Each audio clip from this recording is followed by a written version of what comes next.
bem-vindos à nossa aula. Então, hoje eu vou continuar a discussão iniciada na aula anterior sobre o iluminismo. Então, o iluminismo, como em contexto geral, foi justamente o movimento filosófico, político, que influenciou todo o século XVIII. E do século XVIII até os dias atuais, nós sofremos a influência do desenvolvimento do pensamento dos iluministas. Então, esse movimento filosófico, político, científico, foi, na realidade, uma revolução na maneira de pensar a sociedade. E também uma forma que os cientistas conseguiram de quebrar as explicações baseadas tipicamente pela fé, mas a busca por uma explicação racional aos fenômenos da natureza, aos processos políticos. Tudo isso os filósofos iluministas, eles pensaram, e desenvolveram os seus métodos de análises. Então vamos aqui, pessoal.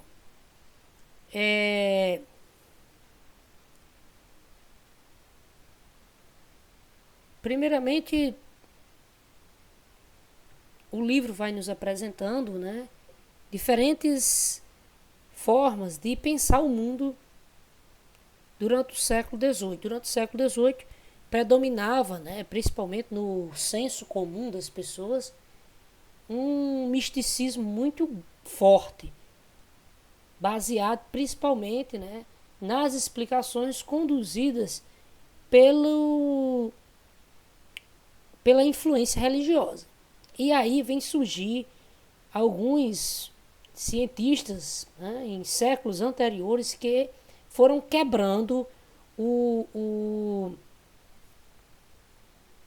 foram quebrando essas explicações religiosas, desde Francis Bacon, Galileu Galilei, e René Descartes. Então teve outros, mas esses aqui são os expoentes maiores. Eles aplicaram, no caso aqui, por exemplo, o René Descartes, sua pesquisa vai ser justamente do desenvolvimento de um pensamento, organizado da ciência, de investigação, de análise e de a apresentação de resultados de pesquisas. Então, tanto é que a obra dele vai ser o discurso sobre o método. Então, tudo que é avaliado pela ciência é baseado tipicamente na hipótese, na averiguação dessas hipóteses, para buscar-se um resultado final, apresentado pela razão. E aí eu falei também a respeito de Galileu Galilei, as pesquisas dele ligadas principalmente aos astros, certo? As observações que ele fazia na questão da astronomia. Tudo isso foi um rompimento no pensamento da época. Devo destacar que durante esse período era muito forte a presença da igreja, principalmente impondo às pessoas a forma de pensar pelo aspecto da fé. Então você poderia, desobedecendo a igreja dessa forma, você poderia enfrentar um processo de inquisição. Isso aí era comum. E tudo isso fez com que então as pessoas, inclusive, elas começassem a ter um certo medo, do que poderia acontecer em desobediência religiosa.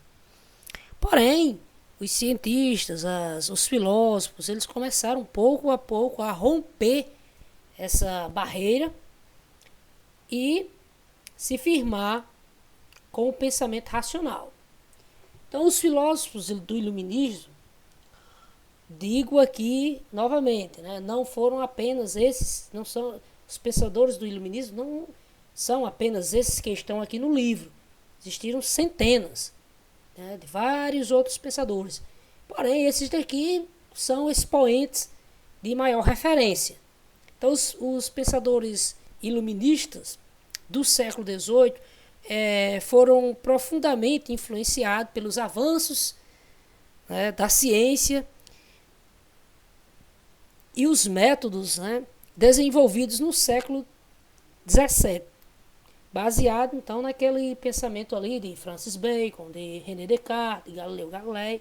Então, o pensamento que esses filósofos, esses cientistas desenvolveram no seu tempo, né, serviu de base para os filósofos do século XVIII estabelecer suas análises, trazendo esses métodos para análises políticas, análises econômicas, tudo isso, né, ao mesmo tempo sendo também uma crítica ao antigo regime. Quando eu me refiro aqui ao antigo regime, prestem bem atenção, é justamente o sistema absolutista, que era um sistema que dominava a Europa, em que o poder do soberano era passado de pai para filho, através das monarquias.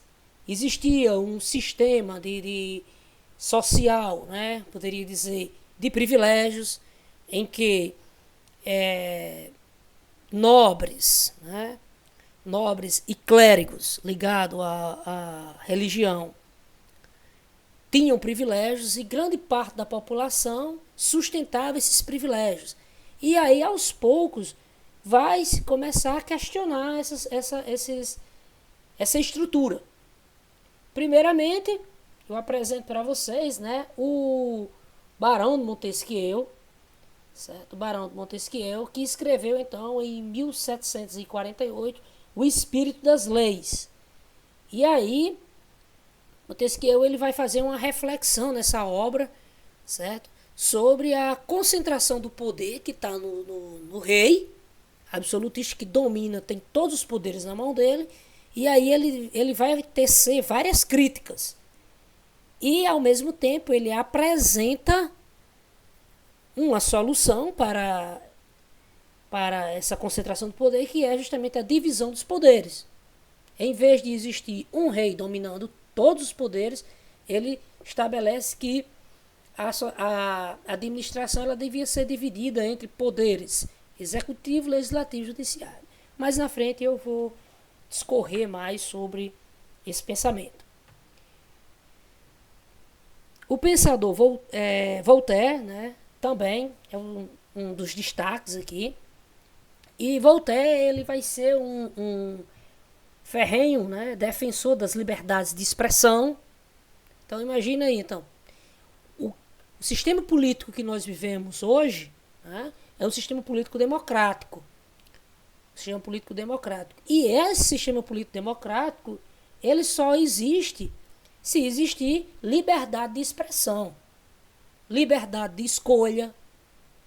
E aí eu pergunto a vocês, no sistema absolutista as pessoas tinham? Você poderia criticar um rei? Olha, você poderia até criticar, né? Mas as consequências seriam terríveis para você. Imediatamente você seria preso, colocado em um calabouço, né? Então, tudo isso aí era algo que acontecia, né, no século XVIII. Então, Voltaire ele vai justamente defender a liberdade de expressão, vai criticar fortemente o absolutismo e também ele tece muitas críticas à igreja, né, aos privilégios da igreja, as contradições que existiam.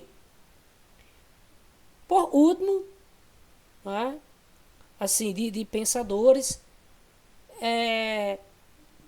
Jean-Jacques Rousseau. Então, Rousseau ele vai escrever uma obra conhecida como Contrato Social, a principal obra da vida dele, né?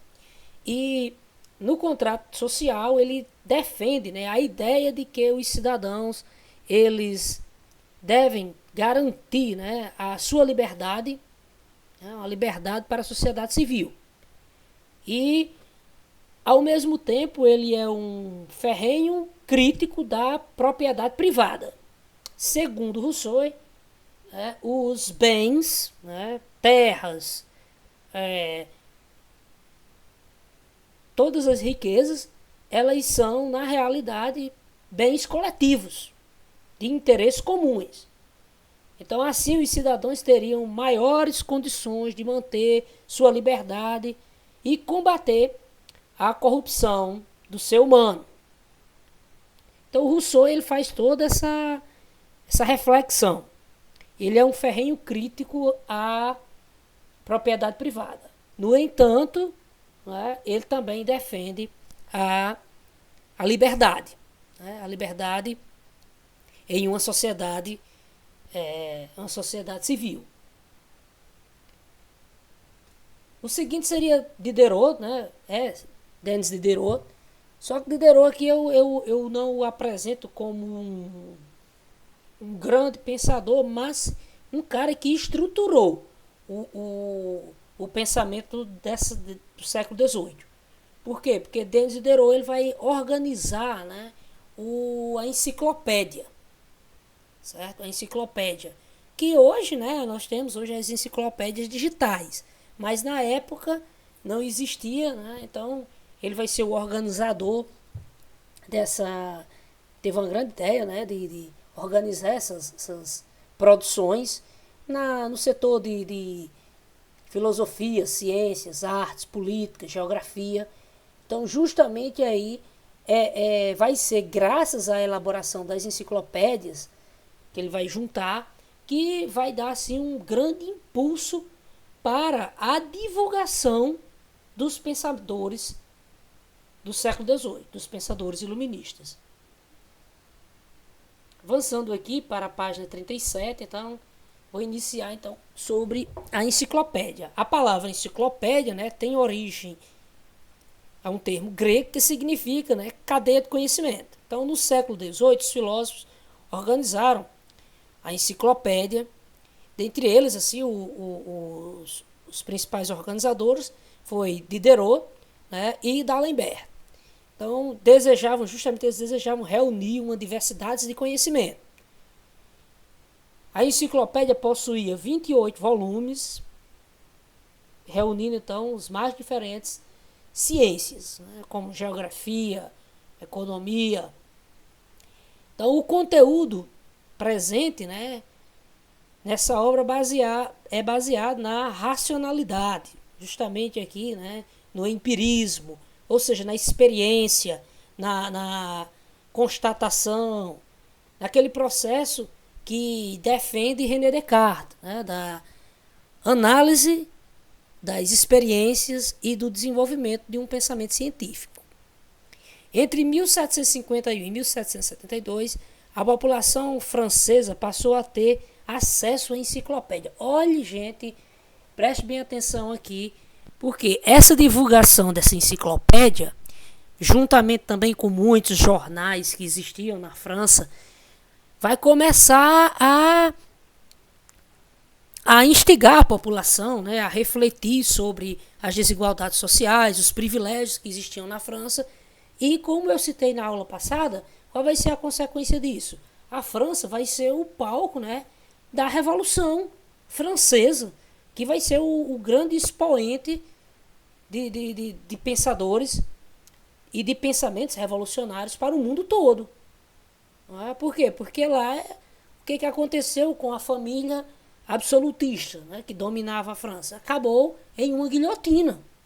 A Revolução foi tão grande, né, que eles pegaram as principais referências do absolutismo e levaram para a praça pública e guilhotinaram. Não é? Então, o que acontece? Guilhotinar, pessoal, é simplesmente cortar a cabeça, viu? Cortou a cabeça do rei Luís XVI e da sua esposa Maria Antonieta. Bom, então, ao mesmo tempo, né, não só as críticas não eram apenas contra o sistema absolutista, mas também contra a nobreza, que era aquela classe que herdava títulos, terras, não pagava impostos, tinha muitos privilégios. E o clero, que era a representação religiosa. Certo? Então eu vou avançando aqui, pessoal. Então, o iluminismo ele vai tecer severas críticas também no aspecto religioso. A Igreja Católica foi alvo de críticas, né, feitas por alguns pensadores iluministas. Esses pensadores criticavam, né, como é que eu diria, o fanatismo, a intolerância religiosa, né, pois acreditavam que esses pensamentos, essas formas de agir eram obstáculos para a construção de um mundo melhor e um mundo mais racional.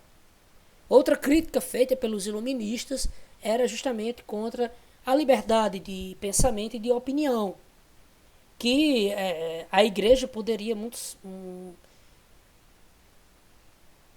se referir, né, a uma pessoa que tinha uma liberdade de expressão, que queria exercer sua liberdade de expressão, como um herege, né, como era chamado aquela pessoa que era contestador. Então, por muito tempo, né, o dogma religioso foi o principal conjunto de princípios autorizado pela igreja, e as ideias que o contestavam, né, eram duramente reprimidas. Então, toda pessoa que contestasse a igreja era severamente reprimida, perseguido. Então aqui você tem uma ilustração, né, do auge dessa intolerância, né, que era quando a igreja ela acusava as pessoas de herege, de bruxo, de todo tipo de acusação. Era estabelecido um tribunal de inquisição e praticamente as pessoas eram submetidas a torturas, né, para confessar. Então tinha toda uma situação de intolerância. E por sua vez, ao fim de todo esse julgamento de inquisição, era dado o resultado do julgamento como a pessoa sendo condenado à fogueira. Né? À fogueira. Então, os iluministas pregavam justamente a liberdade de expressão e tinham como objetivo, né, formar uma sociedade esclarecida. Sendo para isso, né, necessário romper justamente com esses dogmas, né, que a igreja, que o clero tinha. Certo? Era um combate direto aos dogmas da igreja. Então, como eu disse a vocês, né, Voltaire ele vai ser um dos filósofos, né, que vai mais tecer críticas à igreja. Então ele vai fazer uma contestação. Então Voltaire vai ser um dos maiores críticos dos dogmas religiosos. Para ele, a religião era culpada pelos males da sociedade francesa, toda aquela desigualdade que existia na França. Então Voltaire acreditava que a razão deveria substituir, né, a superstição. Né, superstição cristã. Então, além disso, né, condenava a intolerância da igreja. Observe bem, na explicação anterior, então, eu justamente mostrei a vocês aquele radicalismo. Né? As pessoas que criticavam a igreja, que não queriam seguir aquelas regras impostas pela igreja, então você poderia acabar em uma fogueira da Inquisição. Então, apesar de todas essas críticas, Voltaire, né, acreditava, não estou dizendo aqui, então é necessário destacar bem, mesmo ele tecendo essas críticas contra a igreja, ele não era um ateu, certo? Não era, ele acreditava em uma força divina, né? Então, isso, na existência, ele acreditava também na existência, né, de um ser onisciente, que apesar de se manifestar em todos os elementos da natureza, né, não interferiam na vida dos seres humanos, segundo ele. Então, os seres humanos eles eram livres. essa explicação religiosa de que Deus ele determinava tudo, né? Então Voltaire era um ferrenho crítico a isso. Ele não acreditava nisso e defendia que ele acreditava na existência de uma força divina, mas não que influenciasse a nossa liberdade. Observe bem que os filósofos iluministas eles estão sempre defendendo, né, práticas de liberdade. Então, continuando,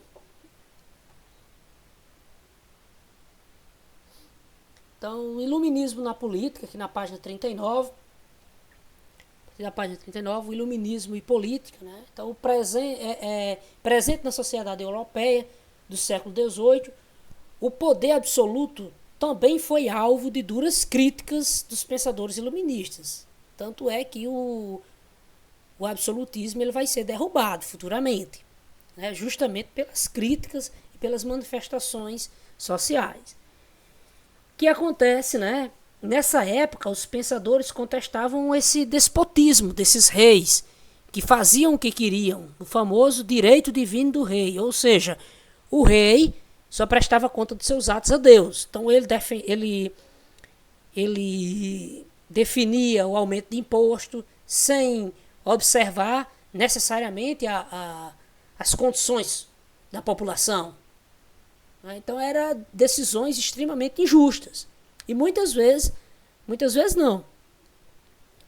A maior parte das vezes a população sequer participava das decisões políticas. Então, para os iluministas, a maior preocupação não era com a forma de governo, se era uma monarquia, se era uma república, mas sim na maneira de controlar o poder. Ou seja, aquele representante, independente ali se ele fosse um rei,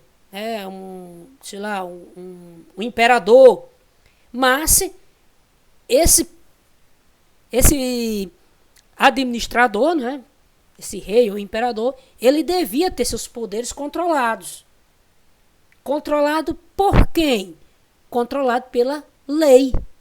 Daí porque os iluministas vão defender o quê? A Constituição. O que é a Constituição? Que hoje, no mundo moderno, todo país democrata tem.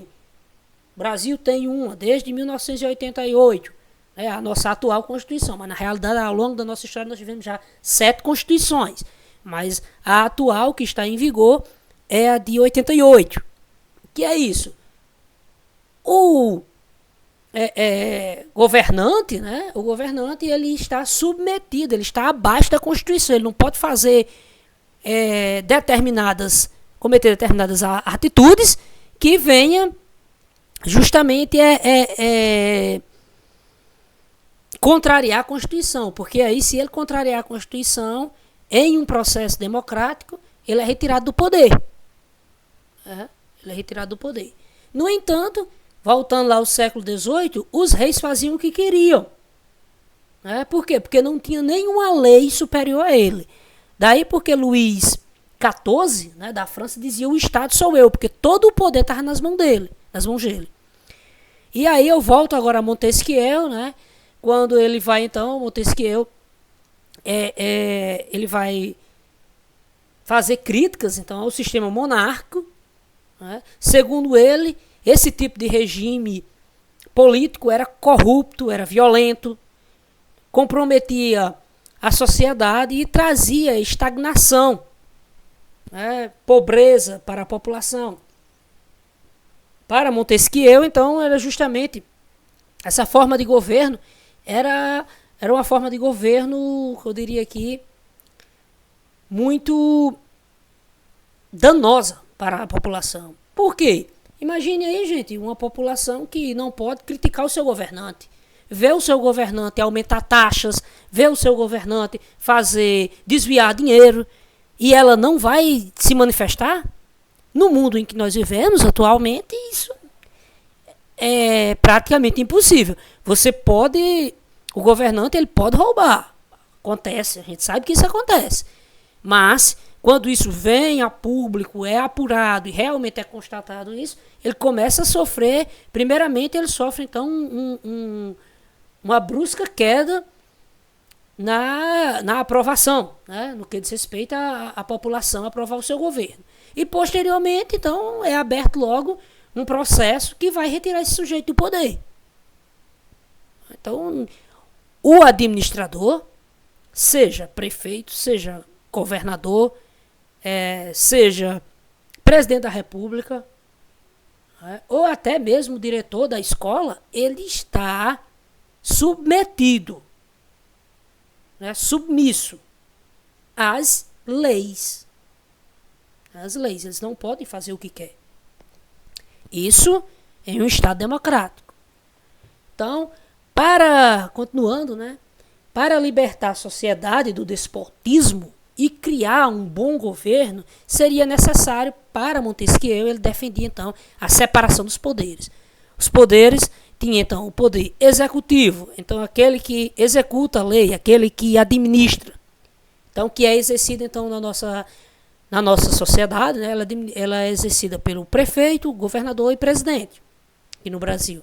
O poder legislativo, que é aquele que elabora as leis, que vê as necessidades da população, e tenta regularizar por meio de leis. E na nossa sociedade é representada. Quem é que representa o poder legislativo?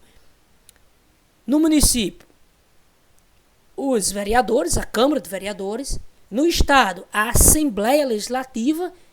E no país, na União, é representado pelo Senado e a Câmara dos Deputados.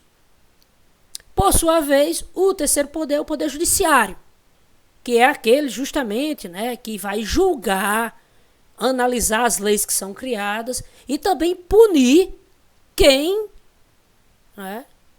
porventura desrespeita as leis. Então, é o Poder Judiciário. Então, essa foi a ideia de Montesquieu, dividir o poder em três. Por quê? Porque antes, esses três poderes, executivo, legislativo e judiciário, era dominado por uma única pessoa, o rei. Então, o rei ele criava uma lei, ele dizia se essa lei era legal ou não, porque estava no querer dele, e ele executava. Só para você ver aí como o poder estava concentrado. Então, os três poderes não poderiam ser exercidos apenas por uma pessoa, segundo Montesquieu, que era o que acontecia no século XVIII. Dessa forma, dessa maneira, a liberdade política estaria ameaçada. Lógico, Então, se qualquer um de nós que começasse a criticar o rei, então imediatamente ele nos acusava de determinado crime, imediatamente ele julgava, e ele executava.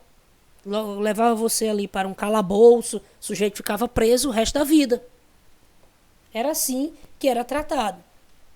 Então, para evitar esses abusos do poder, Montesquieu então defendia mais equilíbrio, certo? E esse equilíbrio só viria por meio da divisão de poderes. Um outro pensador muito influente, e importante vai ser John Locke. Ele é um inglês, e Locke ele vai elaborar uma obra conhecido segundo Tratado de Direito Civil, certo? E segundo ele, o governo civil, ele defendia que os seres humanos tinham direitos naturais, como a vida, a liberdade e a propriedade. Então isso aqui é uma base do desenvolvimento do sistema capitalista também, se você analisar isso. Mas, imagina aí, gente, uma sociedade, então, que você não tem a liberdade. Você não pode expor o seu pensamento. Então, até mesmo quando nós expomos o nosso pensamento, existe responsabilidades. Lógico, eu não posso, de modo algum, usar o meu direito de liberdade para atacar alguém de forma criminosa. Lógico, porque aí tem leis que vai me punir. Por quê? Porque eu usei a minha liberdade de forma inadequada, de forma criminosa. Certo? Então, tudo isso implica, né, em uma tomada de consciência por parte do cidadão também. Então, com isso, né, a função do governante seria justamente garantir esses direitos para a população. A população ela devia ter justamente o direito à vida, segundo ponto, a liberdade e a propriedade, ou seja, você trabalhar, produzir e aquilo que você produz, você ter direito sobre o que é produzido pelo seu trabalho. Segundo ele, então, o governo, né, dependia do consentimento da maioria. Então, aqui nós já estamos observando consentimento da maioria. O que é isso, pessoal? Eleições, o que nós conhecemos no nosso tempo. Eleições, democracia. Não é isso que nós fazemos nos processos políticos? Então, escolhemos quem é que vai nos governar. E esse governante não tem poderes absolutos. Ele é eleito para governar, mas de acordo com as leis que já são estabelecidas.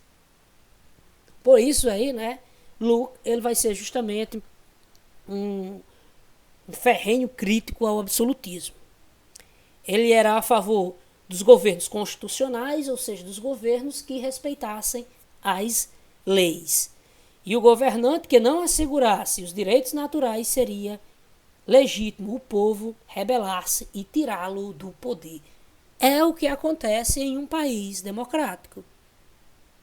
Então foi confirmado, o prefeito cometeu um crime. Um crime, estava roubando o erário público, o dinheiro público. Então, simplesmente, ele vai enfrentar um processo e a cassação do seu mandato. Então, ele enfrenta um processo de improbidade administrativa. Da mesma forma é o governador, da mesma forma é o presidente. Certo? Bem, avançamos, né? No século XVIII, né, com a popularização dessas ideias iluministas, então surge alguns reis, né? Esses reis eles não eram também, pessoal, vocês têm que entender, os reis do século XVIII não é como os reis do século XII, por exemplo, que muitos daqueles reis do período da Idade Média, eles eram analfabetos, eram pessoas extremamente rudes. Mas os do século XVIII, eles já tinham uma certa... Eles já eram pessoas também instruídas. Não eram nenhum ignorante, não. Embora muitos deles tentassem manter seus privilégios, mas eles eram pessoas muito bem instruídas. E aí o que é que vai acontecer, pessoal? Simplesmente surge então a ideia do despotismo esclarecido. E o que é essa ideia do despotismo esclarecido? É uma forma de governo que se caracteriza entre uma mistura entre o absolutismo e o iluminismo. Ou seja, os reis, eles não perderiam o poder, mas eles deviam fazer reformas, né, para garantir a modernização do Estado. Então, esses monarcas, que passaram a ser conhecidos como déspotas esclarecidos, promoveram um amplo processo de reformas, como reformas econômicas, sociais, né, criar políticas de assistência à população, reformas de combate à corrupção e aos privilégios. Tudo isso aí, de certa forma, era uma maneira de modernizar a administração e permitir, né, um maior desenvolvimento social. Certo? Então aí teve reis, né, que, se não me engano, o rei da Prússia, tá aqui tá citado, você vê aqui, né, Frederico II da Prússia. E ele chamava filósofos para justamente instruir, né, nesse processo de reforma. Até aqui você tem uma pintura, né, em que você tem o filósofo Voltaire e o Frederico da Prússia, né, o imperador da Prússia, discutindo, né, justamente esse processo de reformas. Para nós, né, o despotismo esclarecido também teve consequências, né? Aqui aqui para o Brasil. Por quê? Porque o Brasil era uma colônia, nós ainda éramos dominados por Portugal e assume, né, o ministro, o famoso Marquês de Pombal. Ele se torna um importante ministro do rei de Portugal, do rei Dom José I, rei de Portugal. Então, ele nomeia como ministro o Sebastião José Carvalho e Melo, né, mais conhecido como Marquês de Pombal. Nesse período, o Marquês de Pombal, então, ele tenta estabelecer uma série de reformas para dinamizar a economia portuguesa. Observe bem, pessoal, que o Marquês de Pombal, mesmo ele sendo como é que eu diria aqui, um estudioso, né, do iluminismo, que ele compreendia como justamente um processo de evolução, o Marquês de Pombal ele fazia as reformas visando beneficiar Portugal. Ele não visava beneficiar a colônia não, entendeu? E aí o que acontecia? Então ele criou várias companhias, né, de comércio marítimo, para justamente tentar potencializar o crescimento da economia portuguesa e gerar riquezas para o país. Aqui na colônia, né, ficou muito marcado entre as políticas de Pombal a expulsão da Companhia de Jesus, né, que era justamente os padres jesuítas que faziam a catequese dos índios. E o Marquês de Pombal não via com bons olhos a influência da Companhia de Jesus sobre os índios. Segundo ele, a Companhia de Jesus ela incentivava a rebelião contra a metrópole. Então foi uma das medidas, né, que marcou muito a administração dele, foi a expulsão dos jesuítas aqui do Brasil. Bom, devo aqui só destacar, deixa eu ver aqui, ó, pessoal. Enquanto isso, no Brasil, o que aconteceu? Ele era iluminista lá, mas aqui no Brasil, veja só o que ele fez. Vamos ler aqui esse pequeno trecho. Né? Como no século XVIII o Brasil ainda era colônia de Portugal, o despotismo esclarecido do Marquês de Pombal também teve reflexo aqui no nosso país, né?